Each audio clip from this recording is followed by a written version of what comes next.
வணக்கம் மாணவர்களே. மறுமலர்ச்சியில போன வகுப்புல 2 கேள்வி பார்த்து இன்றைய வகுப்புல ஏனைய வினாக்களை பற்றி பார்ப்போம். ஐரோப்பாவில மறுமலர்ச்சி தோற்றம் பெறுவதில் செல்வாக்கு செலுத்தின காரணி பிரதான உடனடி காரணியாக நாங்கள் சொல்லுவோம் கான்ஸ்டாந்தினோபிள் நகரம் 1453ஆம் ஆண்டு ஒட்டோமன் துருக்கியரால கைப்பற்றப்பட்டன்னு சொல்றோம். அதனைத் தொடர்ந்து அறிவியல் ரீதியான வளர்ச்சி அங்கிருந்த புத்தகங்கள் ஐரோப்பா முழுவதிலும் கிடைத்தது. மானிடவாதம், அதுக்கு பிறகு அறிவியல் வளர்ச்சி, அடுத்தது வர்த்தக முன்னேற்றம், புதிய செல்வந்த வர்க்கம் தோற்றம் பெற்றதால மறுமலர்ச்சி ஏற்பட்டது. இதுக்கு விளக்கம் எழுதி பழகுங்க. மறுமலர்ச்சி ஏற்பட்டமைக்கான காரணங்கள் 3 குறித்து விளக்குக. அடுத்தது இது ஏற்கனவே பார்த்த விடயங்கள். அச்சியந்திரம் கூட்டன்பர்கினால கண்டுபிடிக்கப்பட்டது. அடுத்தது குருதி சுற்றோட்டம் வில்லியம் ஆவையினால கண்டுபிடிக்கப்பட்டது. கோள்கள் அனைத்தும் சூரியனை நீள்வட்ட பாதையில் சுற்றி வருகின்றதை உறுதிப்படுத்தினார் கெப்லர். தொலைக்காட்டியை கண்டுபிடித்தார் கலிலியோ கலிலி. அடுத்தது கல்வி மறுமலர்ச்சி என்றால் இன்னொரு பிரதானமான பகுதி கல்வி மறுமலர்ச்சி. இதனை தொடர்ந்துதான் ஐரோப்பாவில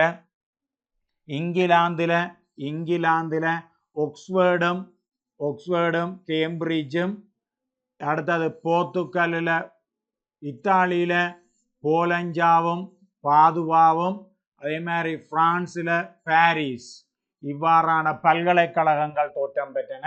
அதாவது 15ஆம் நூற்றாண்டில் ஐரோப்பாவில் இருந்த மொழி, இலக்கியம், சிற்பம், சித்திரம், கட்டடம் ஆகிய துறைகளில் ஏற்பட்ட மாற்றம், இவற்றுக்கெல்லாம் அடிப்படை கல்வி. கல்வி வளர்ச்சி அடையாட்டி அங்க மொழி வளர்ச்சி அடையாது. மொழி வளர்ச்சி அடையாட்டி இலக்கியம் தோற்றம் பெறாது. அப்ப இந்த 2 வளர்ச்சி தான் ஏனைய துறைகள்ல மாற்றத்தை ஏற்படுத்தும்.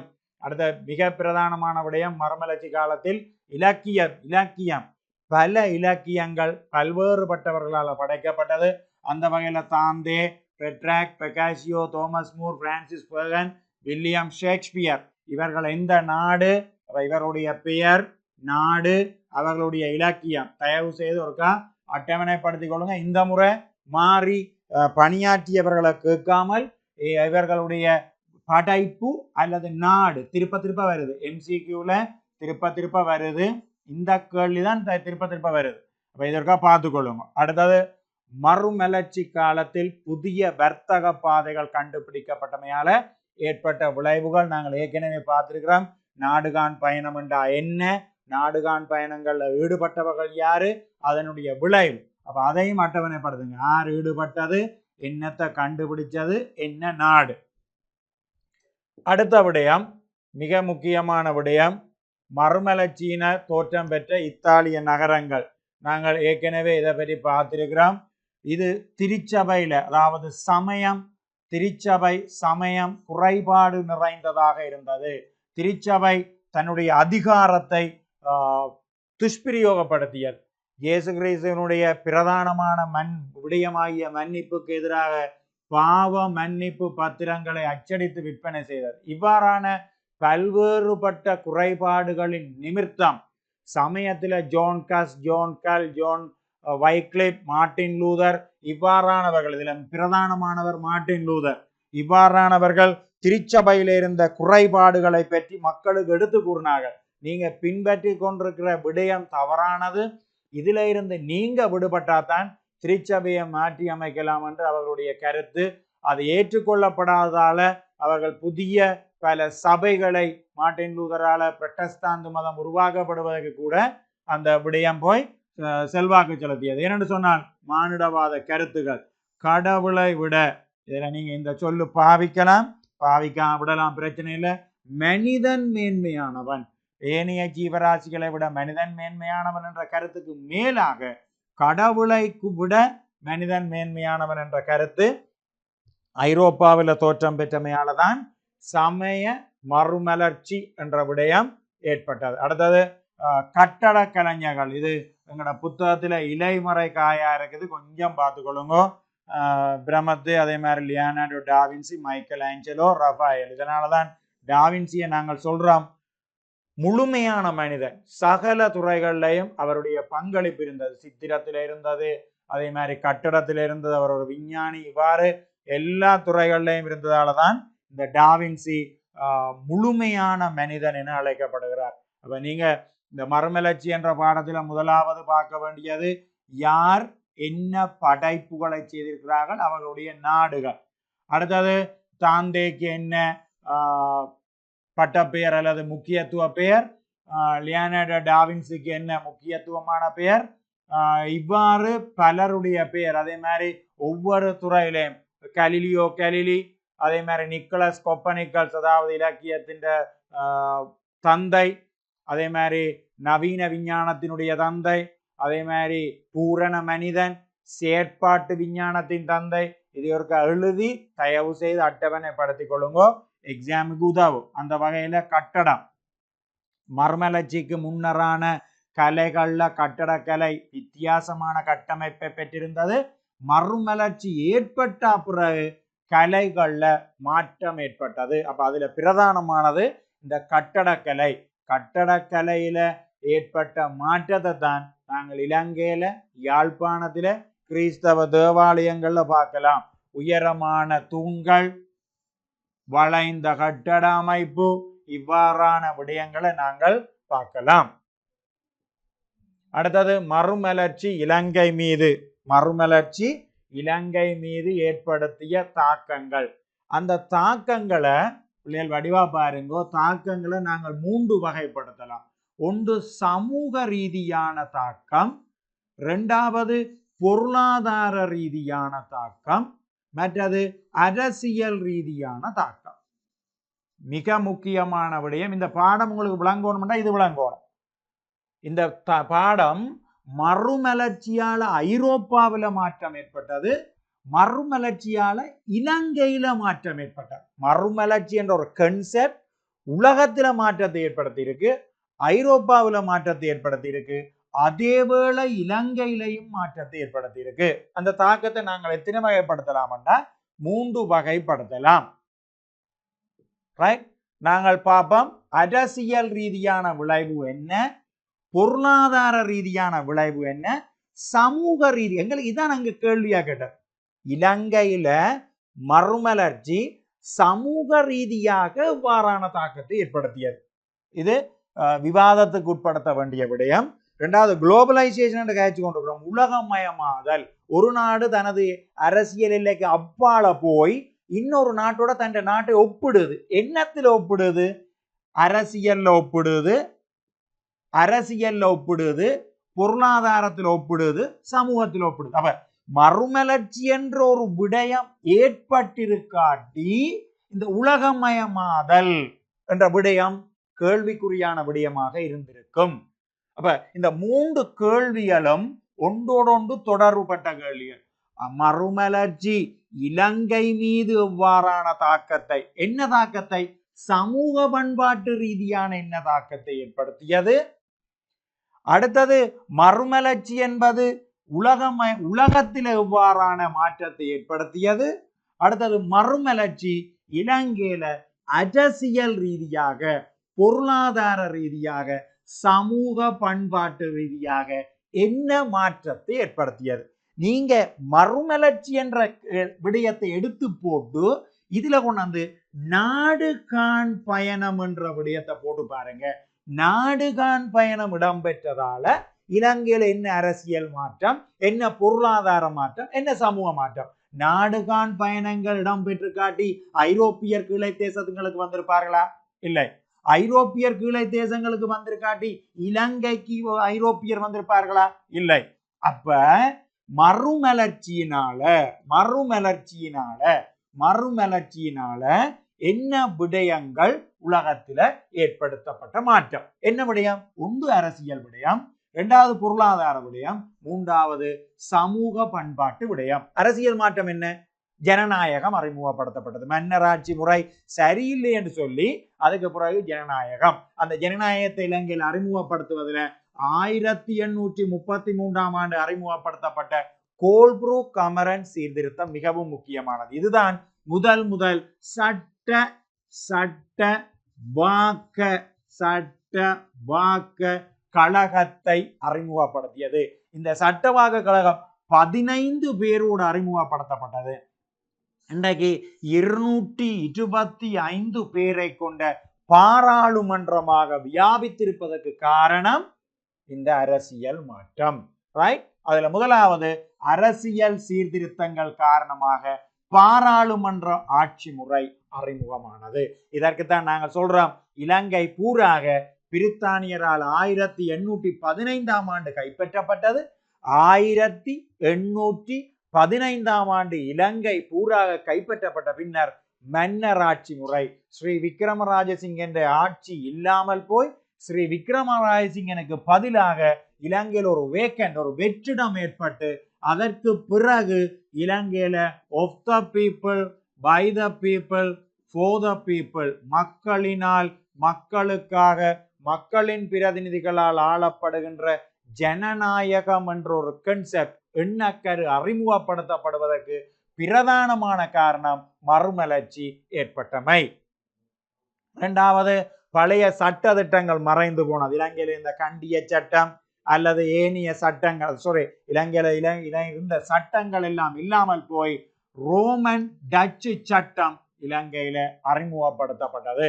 அடுத்தது நீதிமன்றம். இலங்கையில இதுவரை காலமும் இருந்த நீதிமன்ற முறைக்கு பதிலாக பட்ரிக் நோத்தினால நீதிமன்ற தொகுதி அறிமுகப்படுத்தப்பட்டு அது 1978 ஆண்டு 2ஆம் குடியரசு யாப்பின் மூலம் என்ன செய்யப்பட்டா விரிவுபடுத்தப்பட்டது. அந்த விரிவுபடுத்தப்பட்டமைதான் இலங்கையில இந்த நீதிமன்ற நீதிசார் விடயங்களை மாற்றி அமைத்தது என்று சொல்றோம். ஆகவே ஐரோப்பாவில மறுமலர்ச்சி ஏற்பட்டதால உலகளாவிய ரீதியில பல்வேறுபட்ட விடயங்கள் ஏற்பட்டது. அந்த விடயங்களால தான் இந்த மாற்றங்கள் ஏற்பட்டது. அந்த மாற்றங்கள் வரிசையில நாங்கள் முதலாவது விடயத்தை பார்த்திருக்கிறோம், அரசியல் ரீதியான மாற்றம். இரண்டாவது, இலங்கையில இதுவரை காலமும் இருந்து வந்த சுய தேவை பொருளாதாரம். வீழ்ச்சியடைந்து, அதாவது எங்களுக்கு தேவையான பொருட்களை நாங்களே உற்பத்தி செய்கின்ற தன்னிறைவு நிலையில இருந்து வர்த்தகம் வளர்ச்சி அடைவதற்கு காரணமாக அமைந்தது. அதனாலதான் இலங்கையில கருவ பயிரிடப்பட்டது, தேயிலை, ரப்பர், தெங்கு ஆகியன பயிரிடப்பட்டது. அதனாலதான் இலங்கையின் பொருளாதார கோலத்தில பாரியளவான மாற்றம் ஏற்பட்டது. அதன் இறுதி வடிவம் நாங்கள் என்னத்தை பார்க்கிறோம் என்று சொன்னால், இந்த சமூக ரீதியான மாற்றம். இந்த சமூக ரீதியான மாற்றம் தான் முன்னுக்கு வினாவாக வந்திருக்கிறதால நாங்கள் அங்கே இருந்து வருவோம். இங்க பாருங்க, சமூக பண்பாட்டு தாக்கம். இந்த சமூகம் என்னென்னத்தை சார்ந்திருக்குது? ஒன்று கல்வியை, இரண்டாவது சமயத்தை, மூன்றாவது கலைகளை. அப்ப இதுவரை காலமும் இலங்கையில இருந்து வந்த இந்த விடயங்கள்ல பாரியளவான மாற்றம் ஒன்று ஏற்பட்டது. அந்த மாற்றம் 3 துறைகள்ல ஏற்பட்டது. அரசியல் மாற்றம், சமூக மாற்றம், பொருளாதார மாற்றம் என்று 3 துறைகள்ல ஏற்பட்டு, அந்த 3 துறைகள்ல சமூக ரீதியான மாற்றத்தில கல்வி, சமயம், கலை. முதலாவது, இதுவரை காலமும் இருந்து வந்த குருகுல கல்வி முறையோ அல்லது ஏனைய கல்வி முறைகளோ இல்லாமல் போய் சமூகம் அறிவியல் துறை ரீதியாக வளர்ச்சி கண்டது. இன்றைய கல்வி நிலை அறிமுகமாகியதால்தான் அறிவியல் துறை முன்னேற்றம் அடைந்தது. அடுத்தது மேலைத்தேய சிந்தனைகள். எங்களுக்கு தெரியும், மத்தியதர வர்க்கம் ஒன்று தோற்றம் பெற்றதால அந்த மத்தியதர வர்க்கம் ஐரோப்பிய நாடுகள்ல இருந்து வந்த பல்வேறுபட்ட விடயங்களை இலங்கையில அறிமுகப்படுத்த வேண்டும் என்று சொன்னதாலதான் இலங்கையில இந்த மாற்றங்கள் ஏற்பட்டது. அடுத்த விடயம் சமயம். இதுவரை காலமும் இருந்து வந்த இந்து பௌத்தம், இஸ்லாம், இதற்கு பதிலாக மேலதிகமாக பல சமயங்கள் கொண்டு வந்ததால அந்த சமயங்களுடைய கல்வி அல்லது அந்த சமயங்களுடைய சிந்தனைகள் அல்லது அந்த சமயங்களுடைய சிறப்புகள் இலங்கையில அறிமுகப்படுத்தப்பட்டது. அடுத்தது கலை. இதுவரை காலமும் இலங்கையில கலைகள் காணப்பட்டன. ஆனா அந்த கலைகளுக்கு பதிலாக ஐரோப்பியரது கலைகள் இலங்கைக்கு கொண்டு வரப்பட்டது. அன்பான மாணவர்களே, இந்த இடத்துல தான் நான் உங்களை அன்பா கேட்கிறேன், நீங்க எவருமே இந்த வினா பாத்திரங்களை நாங்கள் திருத்துகின்ற போது கண்டுபிடிக்கிற மிக முக்கியமான விடயங்கள், எவருமே இந்த வினாவை வாசிக்கிறதில்லை. மறுமலர்ச்சி இலங்கை மீது ஏற்படுத்திய தாக்கம் என்று கேட்டோன்னே அரசியல் தாக்கம், சமூக தாக்கம், பொருளாதார தாக்கம் எழுதுறீங்க. இங்க கேட்ட கேள்வி சமூக பண்பாட்டு தாக்கம். அப்ப நீங்க ஏதாவது 3 விடயங்கள் குறிப்பிட்டிருந்தால் உங்களால 3 புள்ளி வழங்க முடியும். அதற்கு மேலதிகமாக விளக்கம் எழுதியிருந்தால் உங்களால 3 புள்ளி வழங்க முடியும். இதுல நீங்கள் அரசியலுக்கு ஒரு பாயிண்ட், பொருளாதாரத்துக்கு ஒரு பாயிண்ட், சமூகத்துக்கு ஒரு பாயிண்ட் எழுதியிருந்தாங்களால 1 புள்ளியும் அதுக்குரிய விளக்கத்துக்கான புள்ளியையும் தான் வழங்க முடியும். ஆகவே நான் வினாவை தெரிவு செய்கின்ற போது இந்த விடயங்களை மிக முக்கியமாக உங்களுக்கு சொல்ல வேண்டும் என்பதற்காக இந்த வினாக்களை தெரிவு செய்கிறேன். சமூக பண்பாட்டு தாக்கம் தான் உங்களை கேட்டேன். மறுமலர்ச்சி ஏற்பட்டதால இலங்கையில் ஏற்பட்ட மாற்றங்கள் என்றதுக்கு அப்பால இங்க வினாவப்பட்ட வினா சமூக பண்பாட்டு தாக்கம். ஆகவே சமூக பண்பாட்டு தாக்கம் என்றால் சமூகம் என்னென்ன சார்ந்தது? கல்வி சார்ந்தது, சமயம் சார்ந்தது, கலை சார்ந்தது. சமூகத்தில் இந்த விடயங்கள் தான் இருக்கும். ஆகவே இந்த விடயங்களை பார்த்து கொள்ளுங்கோ. அடுத்தது, மறுமலர்ச்சி காலத்தில் இலக்கியத்துறைக்கு பணியாற்றிய மூவர். நான் ஏற்கனவே சொல்லியிருக்கிறேன், இவர்கள் எந்தெந்த நாட்டை சேர்ந்தவர்கள், இவர்கள் என்னென்ன இலக்கியங்களை படைத்திருக்கிறார்கள் என்பதை கொஞ்சம் கூடின எழுதி கொண்டு வச்சிருந்தீங்கன்னு சொன்னால் சுகம். அதே மாதிரி பின்வரும் விடயங்களுடன் தொடர்புடைய அடைப்பு குறித்து தெரிவு செய்ய வேண்டாம். ஏற்கனவே இந்த கேள்வியை பார்த்துருக்கிறேன். புவி ஒரே வினாதான், இப்ப உங்களுக்கு ஒன்று விளங்கி இருக்கும். ஒரே வினாதான் திரும்ப திரும்ப திரும்ப திரும்ப வரக்கூடியது. புவி கோள வடிவமானது நிக்கலஸ் கொப்பனிக்கல்ஸ்.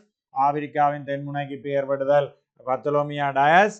அச்சியந்திரத்தை கண்டுபிடித்தால் கூட்டன்பர்க். அடுத்தது இறுதி ராப்போசனம். இது 2 விடயம் இருக்கு. இறுதி ராப்போசனம் என்பது இயேசு கிறிஸ்து இறுதியாக பந்தியில் அமர்ந்து உண்டது. அடுத்தது இறுதி தீர்ப்பு, இயேசுவை கொண்டு போய் பிலாத்துவுக்கு முன்னுக்கு நிறுத்திய போது அவருடைய தீர்ப்பு. அப்ப இறுதி தீர்ப்பு, இறுதி ராப்போசனம்.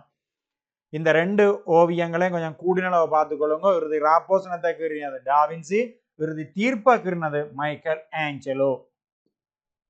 அடுத்தது, ஐரோப்பாவில் தோன்றிய மறுமலர்ச்சி உலகமயமாகியதற்கான, உலகத்தில செல்வாக்கு செலுத்திய. இந்த வடிவத்தில் நாங்கள் பார்க்கிறோம், கைத்தொழில் புரட்சி ஐரோப்பாவில் ஏற்பட்டு, அதாவது பிரித்தானியாவில் ஏற்பட்டு 50 ஆண்டுகளுக்கு பிறகுதான் பரவி போனது. ஏனென்றா இங்கிலாந்து ஒரு தனி தீவு, இதனால ரகசியங்கள் பேணப்பட்டது, இதனால அது பரவி போகல என்று பார்க்கிறோம். ஆனா இங்க ஐரோப்பாவில் தோன்றிய மறுமலர்ச்சி உலகத்துக்கு பரவி போகணும்னே யோசிச்சார்கள். இத்தாலியில் ஆரம்பித்து ஐரோப்பிய நாடுகளுக்கு பரவியது. அடுத்தது, நாடுகான் பயணங்கள் கண்டுபிடிக்கப்பட்டதுனா இடம்பெற்றதால புதிய நாடுகள் கண்டுபிடிக்கப்பட்டதால அங்க போனது. அடுத்தது, ஆசியா, ஆப்பிரிக்கா, அமெரிக்கா கண்டத்துக்கு நாடுகளுக்கு ஐரோப்பிய குடியேற்ற நாடுகள் போய் அங்க குடியேற்றவாசிகள் குடியேற்றப்பட்டதால அவர்கள் போகின்ற போது இந்த சிந்தனைகளை கொண்டு போனார்கள். அடுத்தது, அச்சு தொழில் பரவுதல். ஏற்கனவே நான் சொன்னேன், ஜெகனஸ் குட்டன்பர்க்கினால அச்சியந்திரம் கண்டுபிடிக்கப்பட்டது. அப்படி அச்சியந்திரம் கண்டுபிடிக்கப்பட்டதால புதிய சிந்தனைகள் தோற்றம் பெற்றது. அடுத்தது, குடியேற்ற நாட்டு செல்வந்தர்களின் பிள்ளைகள் ஐரோப்பாவில் கல்வி கற்றல். இந்த விடயத்தை பற்றி நாங்கள் ஏற்கனவே கழிச்சிருக்கிறேன். ஐரோப்பாவில மத்தியதர வர்க்கம், இலங்கையில இருந்து ஆசிய நாடுகள்ல இருந்து போனவர்கள் போய் அங்க கல்வி கற்றார்கள். அந்த கல்வி கற்றதன் மூலம் அங்க புதியதொரு அந்த நாடுகள்ல புதிய வர்க்கங்கள் தோற்றம் பெற்றது. அந்த வகையில ஐரோப்பிய கட்டட முறை, சட்டங்கள், கலைகள் ஏனைய நாடுகளுக்கு பரவி போனது. அடுத்தது, மிக முக்கியமான விடயம், விஞ்ஞான தொழில்நுட்ப அறிவு உலகம் பூராக பரவியது. அப்ப ஐரோப்பாவில் தோன்றிய மறுமலர்ச்சி உலகத்துக்கு பரவி போனதுக்கான 2 காரணிகளை குறித்து விளக்குக. அடுத்த கேள்வியை நாங்கள் ஏற்கனவே காய்ச்சிட்டோம். ஐரோப்பாவில் ஏற்பட்ட மறுமலர்ச்சியானது இலங்கையின் அரசியல், பொருளாதாரம், சமூக பண்பாட்டு ஆகியவற்றில் ஏற்படுத்திய தாக்கம். ஆங்கிலேயரது அரசியல் சீர்திருத்தங்கள் காரணமாக பாராளுமன்ற 1833 கோல்ப்ரூக் அமரன், நான் இலங்கையைத்தான் சொல்றேன். 1910 Crewe McCallum, 1920 Manning, 1924 Manning Devonshire, 1931 Donoughmore, 1947 Soulbury. இது சுதந்திரத்துக்கு முன்னர். சுதந்திரத்துக்கு பின்னர் 1972 முதலாம் குடியரசு, 1978 இரண்டாம் குடியரசு என பல யாப்புகள் இலங்கையில் அறிமுகப்படுத்தப்பட்டதன் காரணமாக இலங்கையில மன்னராட்சி முறை இல்லாமல் போய் ஜனநாயக ஆட்சி முறை ஒன்று தோற்றம் பெற்றது. மரபு ரீதியான முறைகளுக்கு பதிலாக மரபு ரீதியான காலங்காலமாக இருந்து வந்த இந்த பதவிகள், சடங்குகள், சம்பிரதாயங்கள், ஆட்சி முறைகளுக்கு பதிலாக புதிய விடயங்கள் அறிமுகப்படுத்தப்பட்டது. புதிய நிர்வாக பிரிவுகள், இதுவரை காலமும் கமிக, கிராமம், கமிக, அடுத்தது பிரதேசம், பருமக, இவ்வாறான நிர்வாக அலகுகள் எல்லாம் இல்லாமல் போய் ஜிஎஸ், டிஎஸ், அப்படியே பேருந்து ஏஜிஏ, அதுக்கப்புறம் நாங்கள் 1818 கழகத்தில எல்லாம் பார்க்கிறோம் புதிய பதவிகள் ஏஜிஏ அறிமுகப்படுத்தப்பட்டார் என்று சொல்லி பார்க்கிறோம். அதே மாதிரி ஹஜ்ஜி மரிக்காம, அதே மாதிரி பிரித்தானியரது ஆட்சி காலத்தில் ஐரோப்பிய சட்ட தொகுதி அல்லது நீதிமன்ற தொகுதியில மாற்றம் ஏற்பட்டது. அது பொருளாதாரம், தன்னிறைவு பொருளாதார, சுயதேவை பொருளாதாரம், வர்த்தக பொருளாதாரமாகி சர்வதேச வர்த்தகமாக அது வளர்ச்சி அடைந்தது பார்க்கிறோம். அடுத்த சமூக பண்பாடு, சமூக பண்பாட்டை பற்றி நாங்கள் ஏற்கனவே பார்த்துட்டோம். இதை பார்த்தீங்கன்னா தெரியும் உங்களுக்கு. சமூக ரீதியாக கல்வி, கல்வி, சமயம், கல்வி, கலை, இந்த மாற்றத்தை தான் நாங்கள் ஏற்கனவே பார்த்திருக்கிறோம். அடுத்த வினா, மறுமலர்ச்சி காலத்தில் பல்வேறுபட்ட கண்டுபிடிப்புகள் இடம்பெற்று அதில் தொலைநோக்கி கலிலியோ கலிலி, குருதி சுற்றோட்டம் வில்லியம் ஹாவே, அதே மாதிரி அச்சு எந்திரம் ஜெகனஸ் குடன்பர்க், வாஸ்கோடகாமா இந்தியாவின் கள்ளிக்கோட்டையை 1498 ஆண்டு அடைந்தார். பார்த்தலோமியா டயஸ் ஆப்பிரிக்காவின் தென்முனையை 1488 ஆண்டு அடைந்தார். மெகலன் உலகத்தை சுற்றி வந்தார், ஆனால் பிலிப்பைன்ஸ்ல இறந்து போனார். அதே மாதிரி கிறிஸ்டோபர் கொலம்பஸ் மேற்கிந்திய தீவு கூட்டங்களை கண்டுபிடித்தார். அடுத்தது அரசியலில் ஏற்பட்ட மறுமலர்ச்சி, இரு விடயங்களை இரு காரணிகளின் உதவியுடன் விளக்குக. நாங்கள் இதை பற்றி ஏற்கனவே பார்த்துட்டோம். அரசியலில் அப்ப முதலாவது அரசியலில் ஏற்பட்ட வளர்ச்சியை போய் பார்த்தோம்னு சொன்னா, முதலாவது விடயம் தேசிய அரசுகள் தோன்றியமை, இரண்டாவது மத்தியதர வர்க்கம் தோற்றம் பெற்றது. அப்ப இந்த விடயங்கள் வர்த்தக வளர்ச்சியால தான் பணம் வந்தது. இதை நீங்க 1833 ஆண்டு கோல்புரு கமரன் ஜாப்பில பார்க்கலாம். சமூக பொருளாதார மாற்றம் அடுத்த பாடம் இருக்குது. 1833 ஆண்டு கோல்புரு கமரன் இலங்கையில வந்து பொருளாதார ரீதியான சிபாரிசுகளை செய்ததால தான் சமூக ரீதியான மாற்றங்கள் ஏற்பட்டது. அதனாலதான் நீங்க சமூகத்தில தான் அரசியல் உள்ளடங்கிறதால வர்த்தக வளர்ச்சி அடைந்ததால பணப்புழக்கம் ஏற்பட்டு மக்களிடம் பணம் வந்தது. இதனால மத்தியதர வர்க்கம் தோற்றம் பெற்றது. மத்தியதர வர்க்கம் என்றது 2 விடயங்களை தன்னகத்தை கொண்டது. ஒன்று, அவர்களிடம் கல்வி இருந்தது, இரண்டாவது அவர்களிடம் பணம் இருந்தது. அடுத்தது மறுமலர்ச்சி இலங்கை மீது ஏற்படுத்திய தாக்கத்தினை, இந்த விடயத்தை பற்றி ஏற்கனவே பார்த்துட்டோம். மறுமலர்ச்சி இலங்கையில் ஏற்பட்டதால் ஏற்பட்ட மாற்றங்கள், அரசியல், பொருளாதார, சமூக பண்பாட்டில் ஏற்பட்ட மாற்றம். முடியாட்சி முறை முடிவுக்கு வந்தது 1815 ஆண்டு ஸ்ரீ விக்ரம ராஜசிங் என்ற காலத்துல ராபர்ட் பிரவுன்ரே கண்டி மீது படியெடுத்து போய் கண்டியை கைப்பற்றியதால முடியாட்சி முறை இலங்கையில இல்லாமல் போய் குடியாட்சி முறை, of the people, by the people, for the people என்ற ஜனநாயகம் இலங்கையில அறிமுகப்படுத்துவதற்கு காரணமாக அமைந்தது. அடுத்தது நீதிமன்ற தொகுதி மாற்றங்கள் ஏற்பட்டது. அடுத்தது நான் ஏற்கனவே கேட்சினா உங்களுக்கு MCQவில் எப்படி இந்த வினா கட்டமைப்பு வரும், நீங்க எப்படி இதுக்கு விடை எழுதணும். அப்ப இதைத்தான் ஏற்கனவே நான் திருப்ப சொன்ன விடயம். இதுல நீங்க பாத்தீங்கன்னு சொன்ன இத்தாலி நாட்டை சேர்ந்த தாந்தே என்பவர் இத்தாலியை சேர்ந்தவர். இவர் டிவின கெமீடியா இவருக்கு தான் இன்னொரு சிறப்பு பேர் இருக்குது, இலக்கியத்தின் தந்தை என்று சொல்லுவோம். அதே மாதிரி பிரான்சிஸ் பெட்ராக், இதுல பேர் இல்ல இருக்குது, பிரான்சிஸ் பெட்ராக் மானுடவியலின் தந்தை. இவரால் தான் என்ன எழுதப்பட்டது, மானுடவியலின் தந்தையால தான் என்ன, இத்தாலி நாட்டை சேர்ந்தவர், லோராவுக்கு எழுதப்பட்ட கவிதை. அதே மாதிரி பொகாசியோ, அதே மாதிரி இவர் இத்தாலி நாட்டை சேர்ந்த டி கமரன் என்ற நூலை எழுதினார். அதே மாதிரி மாக்கியாவெல்லி இளவரசன் என்ற நூலை எழுதினார், இதுல இல்ல. இளவரசன் என்ற நூலை எழுதினார். அதே மாதிரி இதுல இருக்கிற பிரான்சிஸ் பேகன் எந்த நாட்டை சேர்ந்தவர்? பிரித்தானியாவை சேர்ந்தவர். இவர் சிறப்பு பெயர் ஆங்கில இலக்கிய எழுச்சியின் தாரகை என அழைக்கப்படுகிறார். இதை தோமஸ் மூர் யூடோப்பியா என்ற நூலை எழுதினார். ஆகவே இந்த விடயங்கள் எங்களுக்கு தெரிஞ்சிருந்தா தான் நாங்கள் இந்த வினாவை என்ன செய்யக்கூடியதா இருக்கும், அணுகக்கூடியதா இருக்கும். இல்லாட்டி அருவந்ததாக இந்த பிழையை எடுக்க வேண்டியதா போயிடும். ஆகவே இந்த வினாவை அணுகுகின்ற போது நீங்க நான் சொன்ன அட்டவணை ஒன்றை போட்டு அந்த அட்டவணையை பாடமாகி மனனம் செய்வதன் மூலம் இந்த கேள்விக்கான விடைகளை நீங்க எடுத்துக்கொள்ளலாம். அப்ப இதுல முதலாவது கேள்வி என்ன சொல்லப்பட்டிருக்கு? மேல் தரப்பட்டவர்கள் இங்கிலாந்து இத்தாலி நாட்டை சேர்ந்தவர்கள். இங்கிலாந்து நாட்டை சேர்ந்தவரையும் இத்தாலி, அதாவது தோமஸ் மூரும் பிரான்சிஸ் பேகனும் இங்கிலாந்து நாட்டை சேர்ந்தவர்கள். ஞாபகப்படுத்திக் கொள்ளுங்க. தோமஸ் மூரும் பிரான்சிஸ் பேகனும் எந்த நாட்டை சேர்ந்தவர்னா இங்கிலாந்து நாட்டை சேர்ந்தவர்கள். அதே மாதிரி இத்தாலியை சேர்ந்தவர்கள் பலர் இருக்கிறார்கள். Dante, Petrarch, பெக்காசியோ. ஆகவே இதுல சரியா வார விடைய சரியா குறிச்சு இங்கிலாந்து யாரு இத்தாலி யாருன்னு குறிச்சு எடுத்தீங்கன்னா சிபி என்ற விடை வரும். தயவு செய்து இதுல கொஞ்சம் கூடினால் கவனப்படுங்க. ஏற்கனவே நான் அட்டவணை போட சொன்னதன் படி இந்த அட்டவணையை பாருங்க. அடுத்த லோட்ராவுக்கு எழுதப்பட்ட கவிதையும் டிவின கெமீடியா. ஆரம்பத்திலேயே சொல்லிட்டேன் டிவின கெமீடியா தாந்தேன. அடுத்தது டிவின கெமீடியா. அடுத்தது லோட்ராவுக்கு எழுதப்பட்ட கவிதை ஈஏ என்ற விடை வரும். கொஞ்சம் கூடின அளவு பாருங்கோ. ஆரம்பத்தில் நாடுகான் பயணங்கள் பல்வேறுபட்ட பிரச்சனைகளை எதிர்கொண்டது. அந்த பிரச்சனைகளுக்கு தீர்வாக பலர் செல்வாக்கு செலுத்தினார்கள். அதாவது கடற்பாடசாலை அமைக்கப்பட்டது. அதற்கு பிறகு பல்வேறுபட்ட செயற்பாடுகள் மேற்கொள்ளப்பட்டது. அந்த வகையில இந்த நாடுகான் பயணங்கள் சிறப்பாக முன்னேற்றம் அடைந்தது.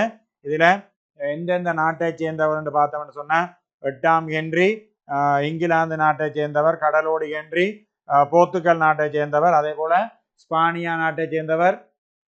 அப்ப பாத்தீங்கன்னு சொன்னா 8ஆம் ஹென்றி இங்கிலாந்து நாட்டை சேர்ந்தவர், 8ஆம் ஹென்றி கடலோடி ஹென்றி போர்த்துகல் நாட்டை சேர்ந்தவர், பெர்டினண்ட் ஸ்பானியா போன்ற நாடுகளை சேர்ந்தவர்கள் நாடுகான் பயணங்களுக்கு அனுசரணை வழங்கினார்கள். ஆரம்பத்தில் நாடுகான் பயணங்கள் பல்வேறுபட்ட பிரச்சனைகளை எதிர்கொண்டது. குறிப்பாக பார்த்தீங்கன்னு சொன்னால் திசை காட்டி இல்லை, திசை கண்டுபிடிப்பது கடினமாக இருந்தது, நீந்துவது கடினமாக இருந்தது, அல்லது ஒரு இடத்தை எந்த இடத்தை கண்டுபிடித்திருக்கிறோம் என்பது கடினமாக இருந்தது. இதற்காக பல்வேறுபட்ட தீர்வாக போர்த்துகல் தலைநகரம் லிஸ்பனில் கடற்பாடசாலை அமைக்கப்பட்டு நாடுகான் பயணங்கள் தொடர்பான பாடங்கள் கற்பிக்கப்பட்டதால மிக இலகுவாக நாடுகான் பயணங்கள் பிற்பட்ட கால பகுதியில் வெற்றி பெற்றது.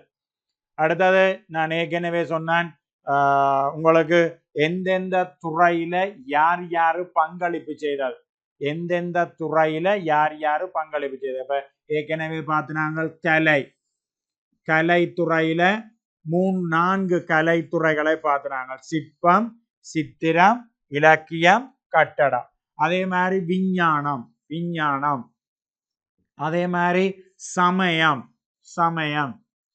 அதே மாதிரி நாடுகான் பயணம். இதுதான் உங்களுக்கு சவாலான விடயங்கள். நாடுகான் பயணங்கள்ல யார் யார் ஈடுபட்டது? பார்த்தலோமியா டயஸ், வாஸ்கோ ட காமா, கொலம்பஸ், காபோட் சகோதரர்கள், இவ்வாறானவர்கள் தான் நாடுகான் பயணங்கள்ல ஈடுபட்டவர்கள். பார்த்தலோமியா டயஸ் ஆப்பிரிக்காவின் தென்முனை அடைந்தார். அதே மாதிரி வாஸ்கோ ட காமா இந்தியாவின் கள்ளிக்கோட்டையை வந்தடைந்தார். அதே போல காபோட் சகோதரர்கள் கனடாவுக்கு போயிறங்கினான்னு சொல்றோம். அதே போல கொலம்பஸ் மேற்கிந்திய தீவு கூட்டங்களுக்கு பஹாமாஸ் தீவில் இறங்கினான்னு சொல்றோம். அமெரிக்க வெஸ்புசி அமெரிக்காவில் இறங்கினான்னு சொல்றோம். அதே மாதிரி சமயம் மார்ட்டின் லூதர், ஜோன் கஸ், ஜோன் கல், ஜோன் வைக்லிப் போன்றவர்களை சொல்றோம். அதே மாதிரி விஞ்ஞானம் நிக்கலஸ் கொப்பனிக்கல்ஸ், கலிலியோ கலிலி, இவ்வாறானவர்கள் அதாவது விண்வெளி தொடர்பாகவும், வில்லியம் ஆவே பெரசல்ஸ் போன்றவர்கள் மனித உடல் சார்பாகவும் பல்வேறுபட்ட கண்டுபிடிப்புகளை மேற்கொண்டார். இது இவ்வளவும் ஈஸியா பாடமாகி போடுவோம். எங்களுக்கு பிரச்சனை இந்த கலை, சித்திரத்தில் யார் ஈடுபட்டது, சிற்பத்தில் யார் ஈடுபட்டது, கட்டட நிர்மாணத்தில் யார் ஈடுபட்டது, அடுத்தது இலக்கியத்திலே யார் ஈடுபட்டது.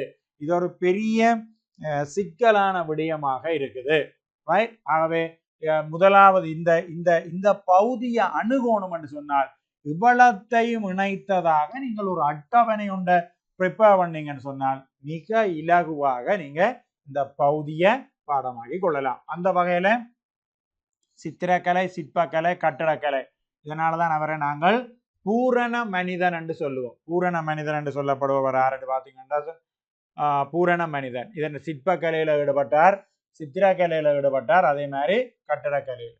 அடுத்தது புவி தொடர்பான கருத்துக்களை முன்வைத்தவர். புவி தொடர்பான கருத்துக்கள், புவி எவ்வாறு அமைந்திருக்குது அது தொடர்பான கருத்துக்களை ஈடுபட்டார்கள் 2 பேர். ஒன்று இந்த நிக்கோலஸ் கோப்பர்னிக்கஸும் அடுத்தது கெப்லரும். ஆகவே இந்த பிஎம்எஃப் வரும். இந்த விடயங்களை கூடின அளவு பார்த்துக்கணும். அடுத்தது நான் எந்த நாட்டை சேர்ந்தவர், என்ன விடயத்தை சொன்னவர் என்று சொல்லி கூடின அளவு பார்க்க சொன்னது. இந்த எம்சிக்யூல என்ன பிரச்சனைன்னு சொன்னா இதை கட்டாயம் நான் சொல்லணும். செகண்ட் பார்ட்டில் ஒரு கேள்விக்கு 18 மார்க்ஸ், ரைட். 18 மார்க்ஸ் என்றா நாங்கள் ஈஸியாக அந்த பகுதியில 9 புள்ளியை எடுத்துக்கொள்ளலாம். 9 புள்ளியில எங்களுக்கு புள்ளி எடுக்கிறது மிகவும் இலகு. 18 புள்ளி, ரைட். 18 2ஆல பிரிச்சோம்னா 9 புள்ளி, 3 சக 4 சக 5 சக 6, 18 புள்ளி. இந்த 18 புள்ளியில முதலாவது கேள்விக்கு 1.5 புள்ளி தான் வரும் 100. ஆனா எம்சிக்யூல ஒரு வினாவுக்கு 200க்கு 2 புள்ளி, 100க்கு 1 புள்ளி. இதை கொஞ்சம் கூடின அளவு கவனித்துக் கொள்ளுங்க பிள்ளைய. நீங்க செகண்ட் பார்ட்டை கஷ்டப்பட்டு இருந்து படிக்கிறதுக்கு பதிலாக எம்சிக்யூவை கூடின அளவு இருந்து படிச்சீங்கன்னு சொன்னால் இந்த 7 புள்ளி, முதலாவது கேள்வி கட்டாய கேள்வி, ஸ்ரீலங்கன் ஹிஸ்டரியில 3 கேள்வி, வேர்ல்ட் ஹிஸ்டரியில 1 கேள்வி செய்ய போறீங்க, சரிதானே? அப்ப ஸ்ரீலங்கன் ஹிஸ்டரியில 4 கேள்வி, வேர்ல்ட் ஹிஸ்டரியில 1 கேள்வி, மொத்தமாக 5 கேள்வி. 5 கேள்வி 18 தர 5 90, 90 30 120, 120 எம்சிக்யூல 120 எம்சிக்யூல 80, 200 வினா, 200 புள்ளி. ஆகவே இந்த 1 புள்ளிக்கு வருகின்ற வினாவை நீங்க கூடின அளவு படிச்சீங்கன்னு சொன்னா, பாடம் மறுமலர்ச்சியில படிச்சீங்கன்னு சொன்னால் இந்த 7ம் அதுல ஒரு 3 கேள்வியும் வந்தால் 7 7 மாறும் 13, 13 2ஆல பிரிச்சிங்கன்னா கிட்டத்தட்ட 6.5 மார்க்ஸ் செகண்ட் பார்ட்டில் ஒரு கேள்வி கிடைக்கிற ஃபுல் மார்க்ஸ் எடுத்து போடலாம். ஆகவே இந்த எம்சிக்யூல கொஞ்சம் கூடின அளவு அக்கறையாக இருங்கள். அதனால தான் சொல்றேன். இப்போ இங்க தந்திருக்கு போலந்து, ஜெர்மனி, இத்தாலி, இங்கிலாந்து ஏற்கனவே நாடுகளை வச்சு எம்சிக்யூ கேள்வி பார்த்துறாங்க. இங்கால ஈடுபட்டவர்களை தந்திருக்குது, இங்கால என்னத்தை கண்டுபிடித்தவர்களை தந்திருக்கு. இதுல நீங்க ஒன்றும் வெக்கப்படாமல் தொடர்பு படுத்தி எடுத்தீங்கன்னு சொன்னாதான் விடைய மிக இலகுவாக எடுப்பீங்க, இல்லாட்டி சரியாக கஷ்டப்படுவீங்க. போலந்து, இங்கிலாந்து ஆகிய நாடுகளுடன் தொடர்புடையவர்கள், போலந்து இங்கிலாந்து நாட்டு, போலந்து நாட்டோடையும் இங்கிலாந்து நாட்டோடையும் தொடர்புபடுபவர்கள். இதுல அப்ப இதை பற்றி எங்களுக்கு கேள்வி இருக்கும் முதலாவது கேள்வியில இல்ல. பேந்தி இதுல போய் சில பேர் இதால தொடுத்து இப்படி தொடுத்து வச்சிருப்பாங்க. சுப்பைசன் பாக்கையும் சரியான கஷ்டமா இருக்கு. உங்களோட பாடம் நடக்க பேப்பர் திருத்துகின்ற போதும் மிகவும் கடினமாக இருக்குது. கொஞ்சம் கூடின அளவு இதுல அக்கறை எடுக்கணும் என்றதுக்காகத்தான் இந்த விடயத்தை நான் திருப்ப சொல்லிடுறேன். என்னன்னு சொன்னா இதுதான் உங்களுக்கு மிக முக்கியமான பகுதி. அப்ப அந்த வகையில தொடர்படுத்தினீங்கடா போலந்து, இங்கிலாந்து ஆகிய நாடுகளோட தொடர்பட்டது ஜியும் ஈயும். யாரு? போலந்து நாட்டவர் யாரு? Nicolaus Copernicus. அதே மாதிரி இங்கிலாந்து நாட்டை சேர்ந்தவர் யாரு? Sir Isaac Newton. அப்ப இந்த விடையை எடுத்துக்கொள்ளலாம்.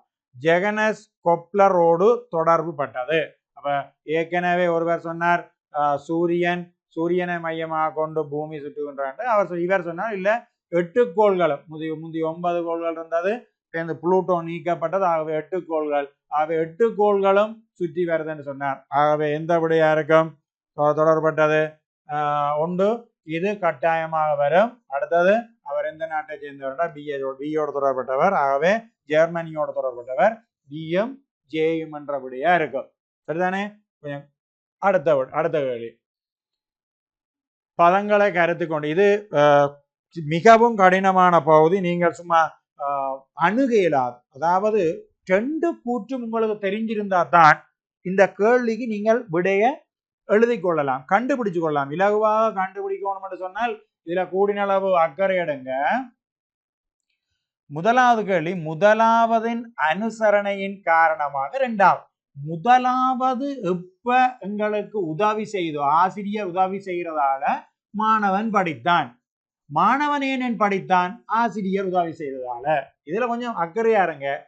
இரண்டாவது இடம் பெறுவதற்கு முதலாவது காரணமாக அமைந்தது. முதலாவதின் அனுசரணையுடன் இரண்டாவது இடம் பெற்றது. அப்ப இக்கு உடன். அப்ப இங்க கேள்வி, முதலாவதன் அனுசரணையின் காரணமாக இரண்டாவது வெற்றி பெற்றிருக்கு. முதலாவது அப்ப வெற்றி பெற்றது இது எது? இரண்டாவது. நாடுகான் பயணம் வெற்றி பெற்றிருக்குது கடலோடி ஹென்றியின் அனுசரணையால. பாப்போம் இரண்டாவது பாப்போம். இரண்டாம் உலகமாயுத்தத்தின் முடிவில் ஆரம்பிக்கப்பட்டது ஐக்கிய நாடுகள் சபை, யுனைடெட் நேஷன் ஆர்கனைசேஷன். 6 பெரும் சபைகளால உருவாக்கப்பட்ட பாதுகாப்பு சபை, பொதுச்சபை, நம்பிக்கை பொறுப்பு சபை, செயலகம், பாதுகாப்பு சபை, இப்படியாக 6 பெரும் தூண்களால கட்டி எழுப்பப்பட்ட ஐக்கிய நாடுகள் சபை எப்ப உருவாக்கப்பட்டது? 2ஆம் உலகமாயுத்தத்தின் முடிவில். அப்ப சர்வதேச சங்கம் எப்ப உருவாக்கப்பட்டது? 1ஆம் உலகமாயுத்தத்தின் முடிவு. அப்ப இதுக்கு தொடர்பு இருக்கோ? இல்ல. உங்களுக்கு கேள்வியே தேவையில்லை. அடுத்தது, கான்ஸ்டாந்தினோபிள் நகரம் துருக்கியரால கைப்பற்றப்பட்டதால மறுமலர்ச்சி தொடங்கியது. 2வது வளர்ச்சி அடைவதற்கு முதலாவது காரணமாக அமைது. இந்த விடயத்தை நாங்கள் டிஸ்கஸ் பண்ணுவோம். அடுத்தது, விஞ்ஞான முன்னேற்றம், உலகம் பற்றிய அறிவு, புதிய கண்டுபிடிப்பாளர். இங்க கேள்வி, முதலாவதன் அனுசரணை பக்கபலமாக இருத்தல். பெற்றோர் பிள்ளைகளுக்கு பக்கபலமாக இருக்கிறார்கள், ஆசிரியர்கள் பிள்ளைகளுக்கு பக்கபலமாக இருக்கு. அந்த அனுசரணையின் காரணமாக 2வது வெற்றி பெற்றது ஏ ஆக மட்டும்தான் இருக்க முடியும். அப்பயே நான் இந்த சியை பற்றி டிஸ்கஸ் பண்ணணும்னு சொன்னேன். இந்த அனுசரணை என்ற சொல்லு வந்திருக்காட்டி நாங்கள் சியை பற்றியும் கதைச்சிருக்கணும். இங்க கான்ஸ்டாந்தினோபிள் துருக்கியரால கைப்பற்றி வாங்கோ மறுமலர்ச்சி செய்யுங்கோன்னு சொல்லி அனுசரணை செய்தவர்களா? இல்லை. அப்ப இந்த விடயத்துல கொஞ்சம் கூட அக்கறையா இருங்க. அடுத்தது, முதலாவதுக்கும் இரண்டாவதுக்கும் எந்த தொடர்பும் இல்லை. இதுக்கும் தொடர்பு இருக்கு, இதுக்கும் தொடர்பு இருக்கு, இதுக்கும் தொடர்பு இருக்கு. உங்களுக்கு தெரியும் 2வது உலகமாயுத்தம் எப்ப முடிஞ்சது? 1945ஆம் ஆண்டு. 1939 1945 ஆண்டு. அதுக்கு பிறகுதான் ஐக்கிய நாடுகள் சபை உருவாக்கப்பட்டது. அப்ப 1ஆம் உலகமாயுத்தத்தின் முடிவில் உருவாக்கப்பட்ட சர்வதேச சங்கம் 2ஆம் உலகமாயுத்தத்தின் முடிவில் உருவாக்கப்பட்டது ஐக்கிய நாடுகள் சபை. ஆகவே இவர்கள் 2 பேருக்கும் இடையில எந்த தொடர்பும் கிடையாது. அடுத்தது, முதலாவதன் இரண்டாவதன் வளர்ச்சிக்கு, இதான் பிரச்சனை. முதலாவது இரண்டாவதன் வளர்ச்சிக்கு, இங்க பாருங்க, முதலாவது இரண்டாவதன் வளர்ச்சிக்கு, முதலாவது இரண்டாவதன் வளர்ச்சிக்கு காரணமான சோடி பாத்தீங்கன்னு சொன்னா டி என்ற சோடி. ஏன்? இங்க பாருங்க, டி என்ற சோடியை பாருங்க. முதலாவது இரண்டாவதன் வளர்ச்சிக்கு, உலகம் பற்றிய புதிய கண்டுபிடிப்பு இடம் பெற்றதால விஞ்ஞானம் என்ன செய்தது? முன்னேற்றம் அடைந்தது. அடுத்தது, இந்த பகுதியின் இறுதி வினாவை பற்றி பார்ப்போம். ஐரோப்பிய மறுமலர்ச்சி காலத்தில் பிரபல்யமான பெயர் ஒன்றுல வந்திருக்காம். 2வது நிரல்ல அவர்கள் இந்த முக்கியத்துவம் தந்திருக்காம். இதை தொடர்புபடுத்தி விடையெடுக்கட்டாம். மைக்கேல் ஆஞ்சலோ ஈடுபட்டது எந்த துறை? பார்த்தலோமியா டயஸ் ஈடுபட்டது எந்த துறை? வில்லியம் வாவே எந்த துறையில ஈடுபட்டார்ன்றதை நீங்க கண்டுபிடிச்சீங்கன்னா தான் விடைய கண்டுபிடிக்கலாம். மைக்கேல் ஆஞ்சலோ சித்திரத்தை வரைந்தார். பார்த்தலோமியா டயஸ் நாடுகான் பயணங்கள்ல ஈடுபட்டார். வில்லியம் வாவே மருத்துவ துறையில அல்லது விஞ்ஞான துறையில ஈடுபட்டார். குருதி சுற்றோட்டம் எப்படி இதயத்திலிருந்து ரத்தம் பம்ப் பண்ணி அது உடம்பு பூராக ஓடுகிறது, நாடி நாளங்களை பற்றி ஆய்வுகளை மேற்கொண்டார். ஆகவே மருத்துவம். ஆகவே விடை என்னவா இருக்க முடியும்?